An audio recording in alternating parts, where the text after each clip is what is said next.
Assalomu alaykum, hurmatli vohadoshlar. Aholimizning tinch, farovon hayoti, xonadonlarning issiq va yorug' bo'lishi, tadbirkorlarimiz, sanoat korxonalarining barqaror ishlashi biz uchun eng muhim vazifadir. Muhtaram prezidentimiz rahbarliklarida olib borilayotgan izchil islohotlar natijasida xalqimiz turmush darajasi kundan kunga ortmoqda. Tadbirkorlar tomonidan yangidan yangi loyihalar ishga tushirilmoqda. Oxirgi yillarda viloyatimizda sanoat korxonalari soni 2 barobarga, xizmat ko'rsatishda faoliyat ko'rsatayotgan tadbirkorlik subyektlari 3 barobarga oshdi.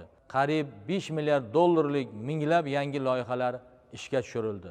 Xalqimiz uchun 21 ming xonadonli 500 ga yaqin ko'p qavatli uy-joylar qurildi. Birgina joriy yilning o'zida 7700 xonadonli 176 ta ko'p qavatli uylar foydalanishga topshiriladi. Albatta, yangi qurilgan uylar, yuqori texnologiyali sanoat korxonalari, tashkil etilayotgan tadbirkorlik subyektlari energiya resurslariga bo'lgan talabni oshirmoqda.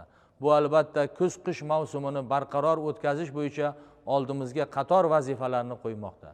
Joriy yilda ham muhtaram prezidentimiz boshchiliklarida kuz-qish mavsumida aholimiz va iqtisodiyot tarmoqlarini energiya resurslari bilan uzluksiz ta'minlanishi uchun barcha choralar ko'rildi. Viloyat, tuman, shaharlarda uzluksiz faoliyat ko'rsatuvchi kuzgi-qishki mavsumga tayyorgarlik shtablari yo'lga qo'yildi. Umuman bu yilgi mavsumni betalofat o'tishi uchun aniq vazifalarni viloyatimizda belgilab olganmiz. Birinchidan, elektr ta'minotida barqarorlik asosiy maqsadimiz hisoblanadi.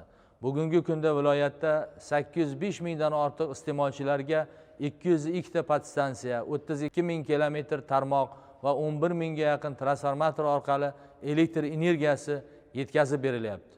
Elektr ta'minotini yaxshilash uchun 3200 kilometr tarmoq va 1056 ta transformatorlar mukammal ta'mirlandi. 186 ta yangi transformator o'rnatildi. Shuningdek, yuklamada ishlab turgan Qarshi shahridagi Sohil, Kasbi tumanidagi Denov podstansiyalari va boshqa bir qator podstansiyalar yuqori quvvatli transformatorlar bilan yangilandi. Avariyaviy holatlarni tezkorlik bilan bartaraf etish uchun yetarli darajada transformator, kabel, moy va boshqa ehtiyot qismlar zaxirasi yaratildi. Tezkor ta'mirlash brigadalariga malakali mutaxassislar, zarur texnikalar jalb qilindi. Ikkinchidan, gaz ta'minotida xavfsizlik, tejamkorlik ta'minlanadi. Viloyatdagi 794 mingta iste'molchining 204 mingtasi tabiiy, 590 mingtasi suyultirilgan gaz bilan ta'minlangan. Bugungacha 24 kilometr gaz quvurlari rekonstruksiya qilindi. 38 kilometri bosim ostida sinaldi. 400 kilometr yer osti gaz tarmoqlari tekshirib chiqildi. 300 kilometr gaz tarmoqlari tartibga keltirildi. Qilingan amaliy ishlar natijasida 100 minglab oilalarning tabiiy va suyultirilgan gaz bilan ta'minlanishi yanada barqarorlashdi.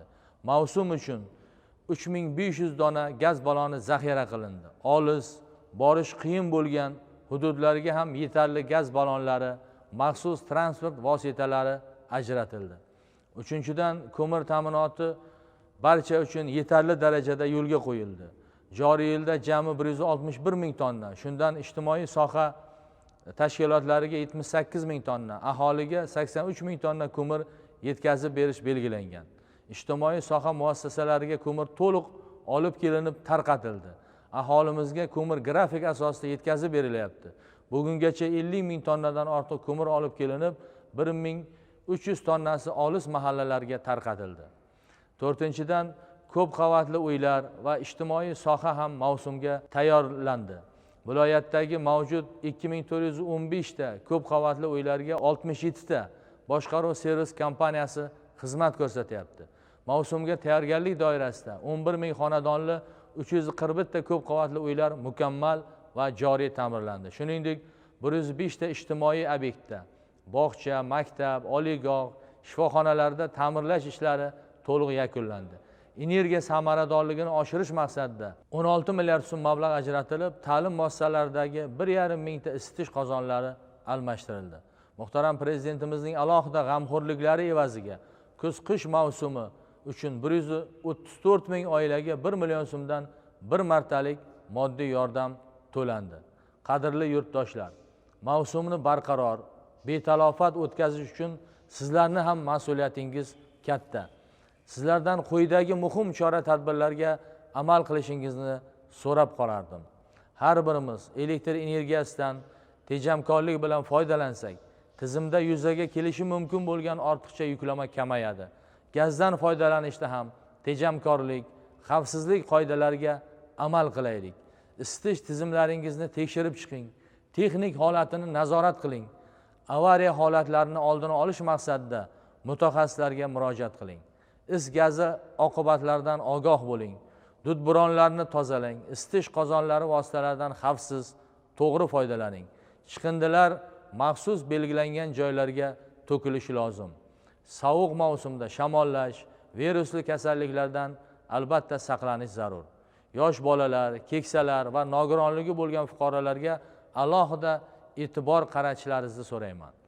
Umuman barchamiz favqulodda yuz berishi mumkin bo'lgan holatlarga ham tayyor turishimiz kerak. Hududingizdagi tez yordam va yordamchi xizmatlar raqamlarini yozib oling. Uydagi har bir kishi favqulodda holatlarda qanday harakat qilish kerakligini ham bilishi kerak. Yana bir masala, hozirda butun mamlakatimiz bo'ylab Yashil makon umummilliy loyihasi davom etmoqda. Ushbu loyihada barchamiz faol bo'laylik.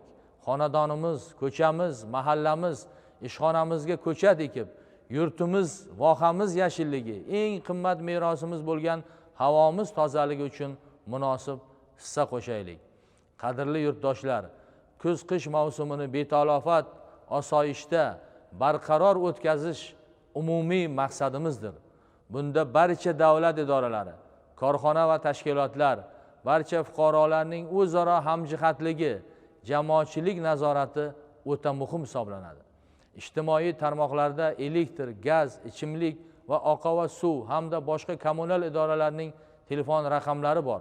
Shu bois yuzaga kelishi mumkin bo'lgan muammolar bo'yicha tegishli mas'ul xizmatlarga o'z vaqtida murojaat qilishingizni, asossiz va noto'g'ri xabarlarga ishonmasligingizni so'rab qolaman. Viloyat hokimligi butun viloyat tashkilotlari tomonidan aholining turmush sharoitini yanada yaxshilash, energiya ta'minoti barqarorligini ta'minlash, ijtimoiy soha obyektlarini uzluksiz ishlatish bo'yicha barcha chora-tadbirlar izchil davom ettiradi. O'ylaymanki, hamjihatlikda harakat qilsak, oldimizga qo'ygan barcha vazifalarni uddalaymiz. E'tiboringiz uchun katta rahmat.